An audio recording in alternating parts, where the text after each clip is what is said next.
Hello' everyone, যিহেতু কেঁচা আমৰ ছিজন শেষেই হ'ল, এতিয়া পকা আম ওলাইছে, গতিকে এয়া কেঁচা আমৰ মই আচাৰ বনাবলৈ লৈছোঁ। 6-7টামান কেঁচা আম এনেদৰে কুটি লৈছোঁ।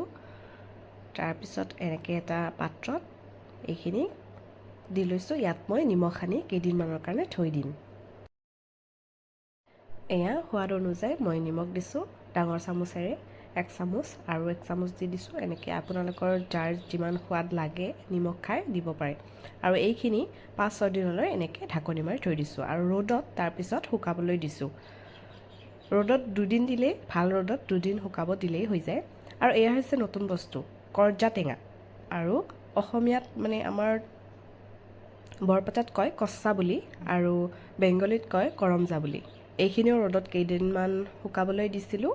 এনেকুৱা হৈছে, 2 দিনেই দিছিলোঁ মই।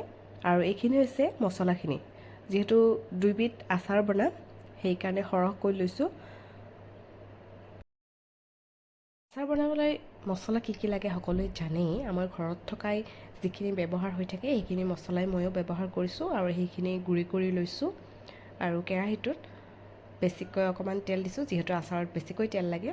এয়া গৰম তেলত মছলা গুড়ি কৰাখিনি দি দিছোঁ আৰু এয়া হৈছে ৰেড চিলি পাউডাৰ, আৰু তাৰপিছত ধনিয়া গুড়িও ইয়াত দি দিছোঁ। তাৰপিছত গোটেইখিনি মিক্স কৰি লৈছোঁ। এতিয়া শুকাই ৰখা, ৰ'দত কেইদিনমান শুকাই ৰখা আমখিনি আৰু কৰ্জা টেঙাখিনি এনেদৰে দুটা বাতিত এনেকৈ ওলাই লৈছোঁ মই। এতিয়া ইয়াত মছলাখিনি মিক্স কৰি দিছোঁ। ভালদৰে মিক্স কৰি দিছোঁ যাতে তেলখিনি আৰু মছলাখিনি গোটেই আচাৰখিনিত মানে আম আৰু কৰ্জাখিনিত ভালদৰে লাগি যায়। তাৰপিছত এইখিনি বেয়া যাতে হৈ নাযায়, বেছি গৰম পৰিলেও তাৰ বাবে অকণমান ভিনেগাৰ দিছোঁ। আৰু এয়া কাঁচৰ পাত্ৰত এনেদৰে ভৰাই ৰাখিছোঁ।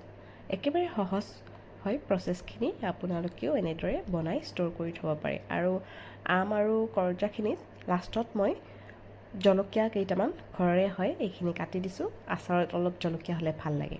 আজিলৈ ইমান।